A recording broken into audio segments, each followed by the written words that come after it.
Salut à toutes et à tous. L'autisme, vous en avez sûrement entendu parler, mais savez-vous vraiment ce que c'est? Moi c'est Ghost et aujourd'hui je vais tenter de vous expliquer de manière simple et accessible ce qu'est l'autisme. On est prêt? Alors c'est parti.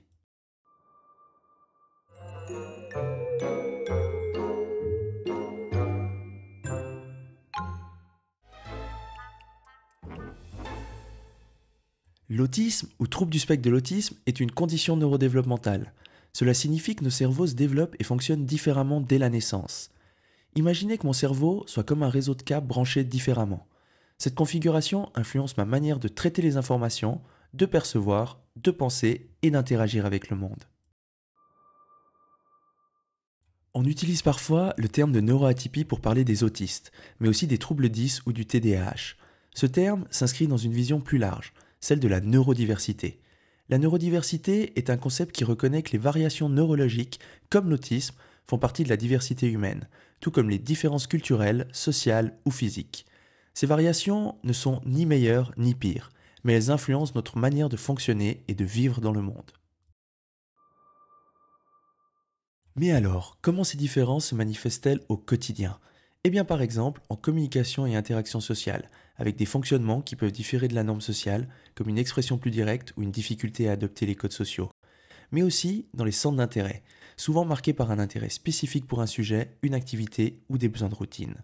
Ou encore en perception sensorielle, où certains sons, lumière ou textures peuvent être vécus comme extrêmement intenses ou parfois presque imperceptibles. Un aspect que je n'ai pas mentionné mais qui est particulièrement présent chez moi est l'attention aux détails. On dit souvent que les autistes ont plus de mal à percevoir l'ensemble, et ça peut être vrai pour certains, mais seulement en partie.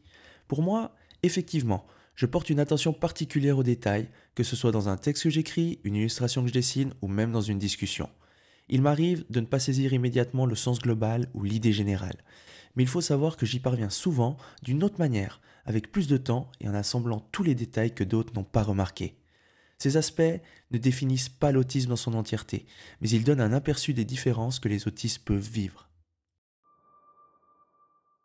Il est aussi important de préciser que l'autisme et la déficience intellectuelle sont deux conditions distinctes, l'une affectant la communication et l'interaction sociale, l'autre le fonctionnement intellectuel et adaptatif, bien qu'elles puissent coexister. Si je me souviens bien, l'estimation varie selon les sources, mais entre 30 et 40% des autistes présentent également une déficience intellectuelle, bien que ce chiffre, à mon sens, puisse être surestimé en raison des diagnostics tardifs ou manquants. Chaque condition repose sur des mécanismes neurologiques différents et nécessite un soutien personnalisé. Ah, et un petit rappel, si vous connaissez un ou une autiste, eh bien vous ne connaissez qu'un seul profil du spectre, parce que chaque autiste est unique avec des forces et des défis qui leur sont propres.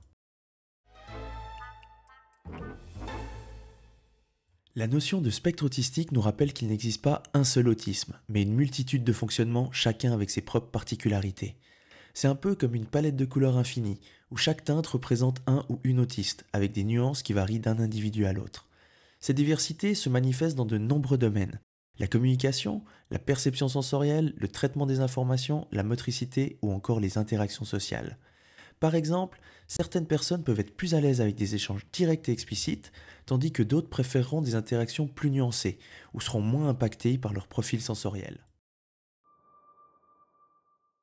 Cette diversité, loin de rendre l'autisme homogène, met en lumière l'importance de comprendre chaque personne en tant qu'individu unique. Chaque expérience au sein du spectre est façonnée par des traits qui lui sont propres, tout en partageant néanmoins des caractéristiques communes.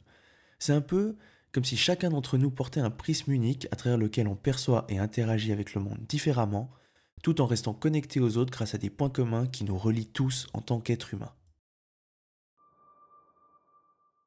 Il est essentiel de ne pas réduire le spectre au niveau léger, modéré ou sévère issu du paradigme médical. Ces niveaux sont basés sur l'autonomie par rapport aux normes de la société, mais ils sont souvent arbitraires et réducteurs. En réalité, notre autonomie fluctue selon les contextes, l'énergie disponible ou notre capacité à compenser ou masquer nos traits. Par exemple, il m'arrive dans la même semaine d'être capable un matin de me préparer, d'aller à la déchetterie ou de faire des courses, puis le lendemain de ne même pas réussir à me lever du canapé ou m'habiller à cause de l'anxiété ou d'une surcharge sensorielle. De même, je peux être très organisé au travail, classant mes documents de manière méthodique, mais avoir des difficultés à faire de même chez moi, même si la tâche est similaire. Cela montre bien que notre capacité à fonctionner varie selon les circonstances et les contextes, et que les classifications rigides ne prennent pas en compte cette complexité. Enfin, le terme Asperger est désormais obsolète. Aujourd'hui, on comprend l'autisme comme un ensemble de particularités neurologiques. Ce n'est pas une échelle où certains seraient plus autistes que d'autres. L'autisme, c'est à la fois des forces et des défis, des particularités uniques à chaque individu, mais aussi des caractéristiques communes que l'on partage au sein du spectre. L'autisme est un ensemble, un tout, uni dans sa diversité, mais loin d'être uniforme. Les défis de l'autisme ne viennent pas uniquement de nos différences neurologiques, mais aussi de l'inadaptation de notre société. On entend fréquemment dire que les autistes ont des déficits, des altérations ou encore des comportements inappropriés. Mais ces termes sont souvent utilisés sans comprendre les causes profondes de ces comportements et sans prendre en compte les contextes dans lesquels ils se manifestent. En réalité, ces jugements viennent surtout d'un manque de compréhension de nos intentions, de nos fonctionnements et de nos besoins. Soyons clairs, ce ne sont pas uniquement les autistes qui sont inadaptés, mais aussi les systèmes dans lesquels nous évoluons, qu'ils soient sociaux, professionnels ou culturels, qui sont souvent mal adaptés à nos façons d'être et d'interagir avec le monde. Prenons un exemple. Imaginez une personne hyper réactive au bruit dans un environnement de travail bruyant.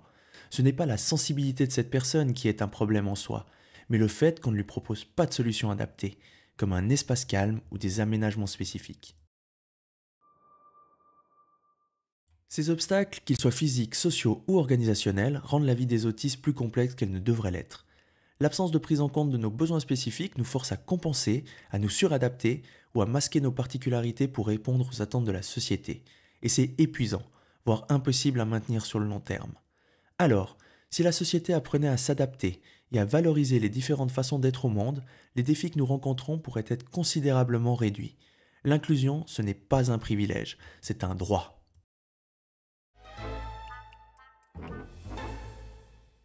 Pour moi, être autiste, c'est avant tout être un être humain, une personne comme tout le monde. Me considérer comme différent ou hors norme à cause de la façon dont mon cerveau fonctionne me semble à la fois injuste et réducteur. Je suis autiste et je n'ai pas honte de le dire. C'est un peu comme porter des lunettes spéciales pour voir le monde. Avec ces lunettes, certains détails complexes qui échappent à d'autres deviennent clairs pour moi. Mais en même temps, certaines choses comme le bruit ou la lumière peuvent me paraître bien plus intenses. C'est à la fois un défi et une manière unique de vivre et de penser. C'est comme si on voyait des couleurs que d'autres ne perçoivent pas. Et même si parfois cela peut être épuisant, c'est aussi ce qui fait de moi ce que je suis.